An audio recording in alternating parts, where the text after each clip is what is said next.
Welcome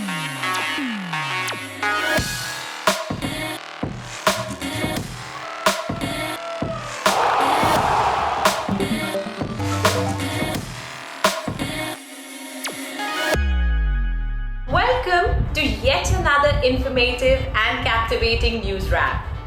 All glory comes from daring to begin. Igraasp-ers, the first step is always just to get started. So get ready and always step up. The highlights of today's capsule are Finance Minister's announcement regarding education-based initiatives. Germany demolishes nuclear plant. Sphinx statues moved to Cairo. Michael Jordan's sneakers auctioned. Jackfruit, the new superfood. And more in our fun and facts segment. It's time to begin with news from our country.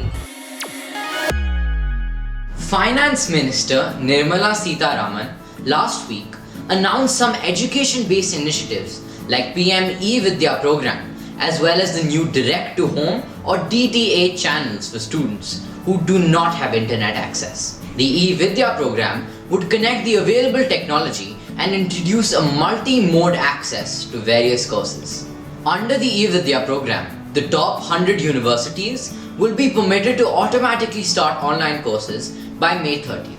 There will be one channel per grade for all classes from 1 to 12 for students who do not have access to the internet. Radio, community radio and podcasts would be extensively used for education. Swayam Prabha, which is another unique e-learning DTA channel to enhance the learning of students through edutainment, aims to further support the spread of education during these times.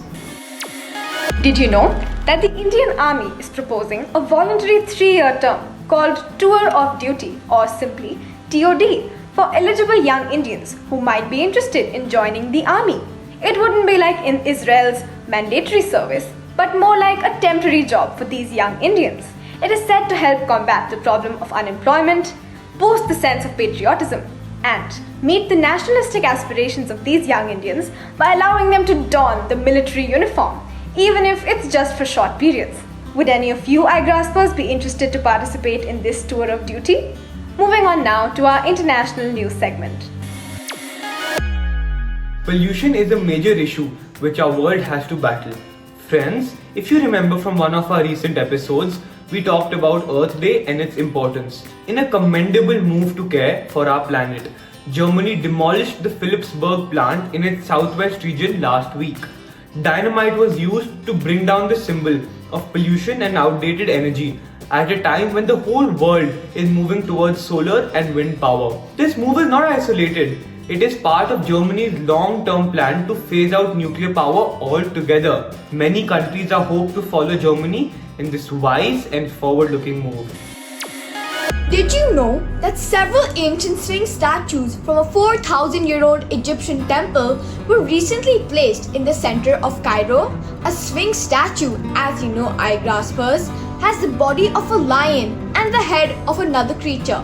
This move led many archaeologists to come together to sue the government, as they feel the extremely polluted conditions in Cairo, which can lead to the statues getting damaged permanently or even destroyed. The government, however, says that this was done to boost tourism in the main city of Cairo, and that the statues would be extremely well preserved.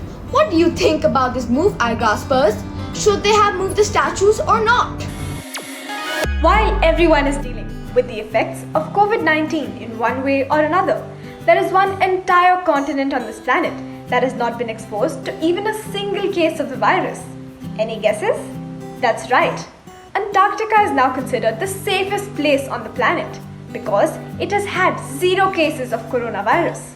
There are currently over 5,000 scientists and researchers living in Antarctica and are extremely happy to live in such a safe zone. Having said that, it is difficult to say what impact the absence of visitors could have on Antarctica's tourism industry in the long term. Manku Dhillon, a 6-year-old Indian origin boy, raised £21,000 to donate an incubator to Kingston Hospital in London. where he was born. What is an incubator? It is an enclosed machine in which premature or unusually small babies are placed. It provides a controlled and protective environment for their care. Manku was born prematurely. Once he had learned about his early birth and how the incubator saved his life, he wanted to donate an incubator for babies born early. In an interview, Dylan said, "I feel happy I did this because incubators keep babies alive. I want to be a doctor when I grow up and look after babies." Well done, Manku. Kudos to you. Now, moving on to the sports segment. COVID-19 has disrupted life all over the world, especially in the sports arena. The IPL and the Olympics postponed. Disgruntled sports fans are strongly arguing for the La Liga, a footballing event, to every fan's calendar. Recently, Argentinian forward Lionel Messi came out with support of continuing with the La Liga scheduled to begin on the 12th of June. Although the matches are set to go forward, the authorities have assured the utmost caution and adherence to strict safety regulations. Fans across the world now have something to look forward to. Michael Jordan, the American former professional basketball player and the principal owner of the Charlotte Hornets of the National Basketball Association, that is the NBA, was recently in the most exciting news. His autographed game-worn sneakers, designed for Jordan in 1985, were auctioned for a whopping $560,000. These were the first ever signature sneakers and were auctioned online by Sotheby's, which is a British-founded American multinational corporation headquartered in New York City. Now for some environment news. The Talawe wetlands in Navi Mumbai have been occupying headlines over the past few weeks due to rare occurrences in the times of COVID. First, thousands of lesser flamingos, likely from Gujarat, colored the Talawe wetlands pink during the lockdown, likely due to minimal human activity. Now, the water itself in these wetlands has turned pink. A possible explanation offered by this rare phenomenal occurrence is the blooming of red algae that thrives in the water. This unusual event has happened before in Canada and the Dead Sea and reflects the wonders of nature.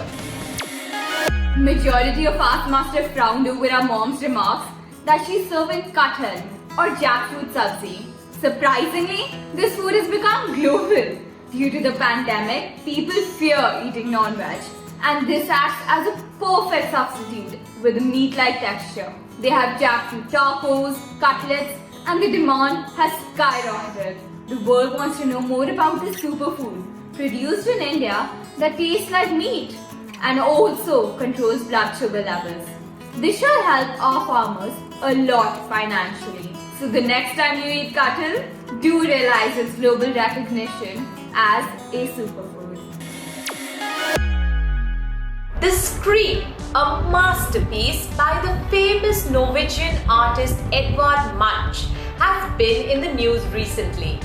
This modern art piece reflects the stress and horrors of war in the 20th century, and it is very famous even today. It has been recently discovered that Edvard Munch had accidentally used an impure tube of cadmium yellow, which can fade and flake even in relatively low humidity, including when breathed upon by crowds of art lovers. This apparently has resulted in Munch's initially bright yellow brushstrokes turning into an off-white color.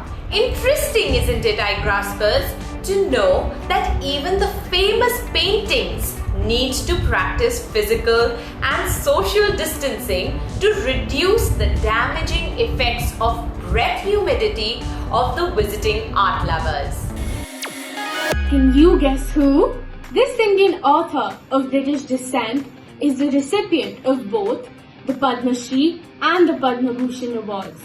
He is one of the most prolific Indian authors to have composed over 500 short stories, novels, poems, novellas, and even essays. Wow! His depiction of the idyllic landscapes of the Himalayan hills and foothills have earned him the title of the Indian William Wordsworth. Give it away for Ruskin Bond. Did you know that some of Bond's early works were published when he was just a teenager? Clearly, he brings life to the idiom, early bird gets the worm. Word of the week is bumfuzzle, which means confused or in a state of bewilderment. Did I just bumfuzzle you? Dear Igraspers, this week we bring you Haroon and the Sea of Stories. Full of magical adventures, the book maps the story of a young Haroon. Haroon's father, Rashid, is a famous storyteller who loses his ability to communicate. Haroon must travel to the Sea of Stories. The water from this sea has the power to heal Rashid. Restoring his imagination is critical for reviving happiness in the city of Alif Bay. Haroon must defeat the evil ruler of the city of Chup and revive the Sea of Stories. Join this adventure in this first children's book by Salman Rushdie and share your review with us. Thank you for joining us this week. We are all capable of amazing things, and when you know better, you do better. So always have the right attitude towards learning. Learning new things, learning new ways, even learning a new positive attitude. Until we see you again next week, keep learning and keep becoming a better you. Namaste.